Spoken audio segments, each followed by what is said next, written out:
Brigadier General Kenneth Paul Lucas, epektibong Regional Director ng Proper A PNP. Alam niyo mga kababayan, hinahangaan ng mga mamamayan ng Calabarzon area si General Kenneth Paul Lucas dahil po sa kanyang epektibong pamumuno sa kapulisan sa buong Calabarzon mga kababayan, na kung saan ang Calabarzon ay laging may mga accomplishment. Laging nasa pahayagan ang Proper A dahil po sa mga magaganda nilang accomplishment. Dahil po yan sa pamumuno ni Brigadier General Kenneth Paul Lucas, na kung saan nga ay na-interview natin ng personal si General Kenneth Paul Lucas. Sir General, salamat po sa iyong mainit na pagtanggap sa amin at pinagbigyan mo kami na ikaw ay aming ma-interview. Kaya kung kaya't nagulat ang inyong lingkod dahil napakaraming mga accomplishment ng Calabarzon PNP mga kababayan dahil sa pakikipagtulungan ng mga masisipag na pulis ng Calabarzon. Kasama pa rin dyan ang mga provincial director ng Calabarzon mga kababayan, yung Proper A, no? Talagang nagtutulong-tulong sila. Ultimo mamamayan ng Calabarzon dyan sa Proper A ay nakikipagtulungan sa kapulisan sa pangunguna at sa liderato ni Brigadier General Kenneth Paul Lucas. Kaya sir, saludo ang taong bayan sa iyo. Alam nyo, hanga po kami sa iyo sir dahil ikaw ay very approachable, sabihin na nating darling of the press. Hindi ho kayo nagkakalayo ng ating minamahal na Chief PNP General Jose Melencio Nartatis Jr. mga kababayan. Kung kaya't sinusuportahan natin si General Nartatis sa kanyang mga programa. Lagi po nating binibuild up si General Nartatis dahil nakikita natin yung pagtatrabaho niya. Napakahusay ng kanyang trabaho. Pinatino niya ang PNP at ang mga tauhan niya ay sumusunod sa kanya at laging maganda ang imahe ng PNP sa pamumuno ni General Jose Melencio Nartatis Jr. At siyempre, si Brigadier General Kenneth Paul Lucas ay napakahusay din. Hindi rin sila naglalayo ni General Jose Melencio Nartatis Jr. ang ating PNP chief, mga kababayan. Panoorin natin ang interview ng inyong lingkod kay Brigadier General Kenneth Paul Lucas.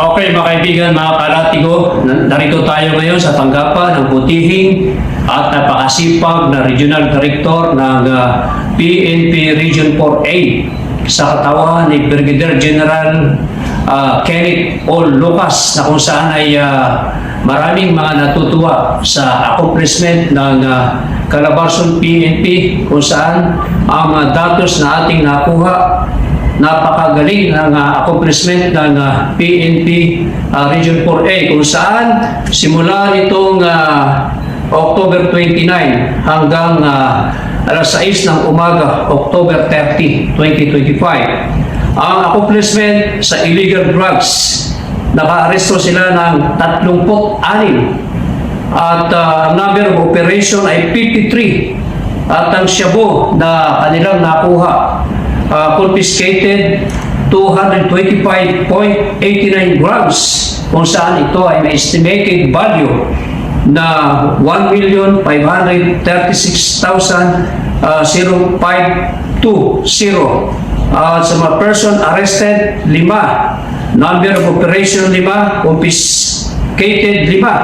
Sa illegal gambling, mga kababayan, ang PNP Calabarzon ay naka-aresto ng 89 at may halaga na 15,933 pesos at ang kanilang conducted operation ay 39. Sa wanted person, most wanted person, 14 at other wanted person, 42. At sa mga ordinances, local ordinances, number of person fined, 448. At number of person reprimand 1,927. So mga kababayan, dito nakita natin na napakaganda ng accomplishment ng PNP Calabarzon sa pamumuno ni Brigadier General Kenneth Paul Lucas, at dahil dyan atin siyang kakapanayamin at alamin natin sa kanya ang pinaigting na kampanya laban sa kriminalidad. At narito tayo ngayon. Nasa harap natin ang butihing General Kenneth Paul Lucas. Sir, magandang umaga po. Tayo po ay live sa Latigo News TV at tayo din po ay malalagay sa newspaper. Ito mga nabanggit nating accomplishment po, sir. Ito ba'y tuloy-tuloy upang sa kaganda ng crime prevention criminality dito sa Calabarzon area? Well, tuloy-tuloy yan, no? And mas lalo pa nating pinaigting yung kampanya natin sa kriminalidad, no? Dahil ang katulong natin dito yung community mismo. Yun. Ang meron nga tayong kasabihan dito sa 4A na the police is the community and the community is the police.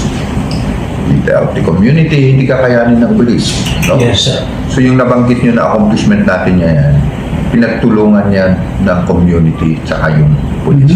Ang dami na nating mga kababayan na nagre-report sa ating mga kapulisan. Kaya nagkaroon tayo ng malawakang operasyon sa illegal drugs and other forms of crime. Yun. So yan po mga kaibigan, dinig naman ninyo ang napakagandang pahayag ni Brigadier General Kenneth Paul Lucas, kung saan yung programang ito ng PNP ay kanilang pinagtulong-tulungan kasama ang mamamayan ng buong Calabarzon. At dahil dyan, sir, ito bang mga kampanyang ito ay inyong ipagpapatuloy at meron ba kayong panawagan sa mamamayang nasasakupan ng Calabarzon area? Well, tuloy-tuloy yung programa natin na yan. And ang panawagan ko sa ating kababayan dito sa Calabarzon is magtulungan tayo, no? Yung mga police stations natin dito, merong mga numbers, hotline numbers na kung saan pwede nilang itawag kung meron silang nakita, no? O napansin na kahinahinala sa kanilang mga lugar. Of course, we'll treat that confidential. No? Hindi namin sasabihin kung sino ang tumawag, anong numero yung ginamit na pantawag sa amin. And makakaasa sila na re-respondihan at tatrabahuin ng ating kapulisan dito sa Calabarzon kung ano man yung kanilang isusumbong sa ating kapulisan. Yan mga kababayan, natinig naman ninyo ang pahayag ni Brigadier General Kenneth Paul Lucas, sa kung saan tila yata hindi na nagpapahinga yung ating butihing Regional Director dahil kahit maagang-maaga narito na siya sa kanyang tanggapan.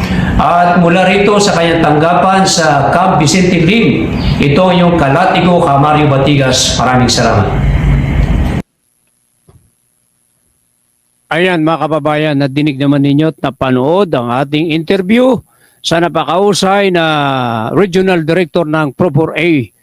Walang iba kundi si Brigadier General Kenneth Paul Lucas. Sir, napakausay ng pamumuno mo sana at yung mga provincial director mo ay maging kaagapay din ng aming programa upang nang sa ganon ay mailathala natin sa aming pahayagan na Latigo Newspaper Nationwide at dito sa ating himpilan sa Latigo News TV Philippines na kung saan ay ating ipapakita sa taong bayan ang mga magagandang mga programa ng kapulisan. Sana yung mga provincial director mo sa Laguna PNP sa katauhan ni Police Colonel Romulo Albacea, sana itong provincial director mo, General Kenneth Paul Lucas, sir, ay maging katuwang namin sa mga magaganda niyong programa para maipabatid natin sa taong bayan ang kanyang magandang accomplishment diyan sa lalawigan ng Quezon. Isunod naman natin si Batangas Provincial Director Giovanni Sibulo. Sir, nandiyan ba? Colonel Sibulo. Sir, sana ang programang ito ay inyong maging makatuwang at kapag kami may mga gustong ilapit na mga nagko-complain sa aming programa o kaya yung mga balita na aming ilalathala sa aming pahayagan at sa aming programa. Sana makipagtulungan po kayo, sir. No? Police Colonel Giovanni Sibalo, sir. At maging kay Laguna PNP Provincial Director kay Police Colonel Jonar Yupyo. No, napakahusay din ang opisyal na ito na kung saan napakasipag din at sana sa Laguna ay magkaroon tayo ng ugnayan para sa mga magaganda niyong programa dyan. At ang Latigo News TV Philippines at ang Latigo News TV ay nakahandang ilathala lahat ng inyong mga magagandang gawain dyan sa Laguna PNP. At gayon din kay Rizal PNP Provincial Director Police Colonel Peloteo Gonsalgo. Si Colonel Gonsalgo, sir, sana dyan sa Rizal ay makadaupang pala din namin kayo at mailathala natin dito sa aming pahayagan na Latigo News Paper Nationwide at Latigo News TV Philippines ang inyong mga programa, sir. No? At ang pinakahuli ay si Police Colonel ng Cavite PNP. Police Colonel Ariel Red. Sir, bossing, sana yung mga magagandang mga accomplishment mo dyan ay mailathala natin sa aming pahayagan at ma-broadcast natin dito sa aming himpilan sa Latigo News TV Philippines at makakaasa kayo na ang programang ito ay susuportahan kayo sa lahat ng inyong mga magagandang mga accomplishment katulad ng inyong Regional Director na si Brigadier General Kenneth Paul Lucas, no? Sumasaludo ako, namangha ako at hindi ko akalain na ganun kabait si General Kenneth Paul Lucas. Talagang na-touch yung aking puso dahil napakabait niya. Parang katulad din siya ni PNP Chief General Jose Melencio Nartatis Jr. na kung saan noong mga nagdaang 2 taon mahigit nung siya Regional Director ng Proper A PNP, inimbita po tayo ng personal mismo ni General Jose Melencio Nartatis Jr. mapanahon na yon at simula noon sinuportahan ko na lahat ng mga programa ni PNP Chief General Jose Melencio Nartatis Jr. na kung saan matagal na po kaming magkakilala, no? At sana ang mga provincial director ng Calabarzon area, sir, General Kenneth Paul Lucas, sir, sana makadaupang pala din namin yan para nang sa ganon ay mailabas namin yung kanilang mga magagandang accomplishment, no? At pasensya na po kung kuminsan kami bumabatikos dahil hindi maiwasan na kapag meron kaming mga balita na gustong i-follow up ay hindi po umaaksyon ang opisyal ng PNP. Subalit sana tayo magkaroon ng ugnayan sa himpapawid para lagi naming mailathala ang inyong mga accomplishment dito sa aming himpilan at maging sa aming pahayagan. Kaya sumatotal kay Brigadier General Kenneth Paul Lucas, mabuhay ka, sir. Saludo sa iyo ang taong bayan, saludo sa iyo ang PNP dahil isa kang mandirigma, isa kang tunay na opisyal ng PNP at mandirigma. Kung tawagin nga'y action man. Palakpakan po natin si General Kenneth Paul Lucas.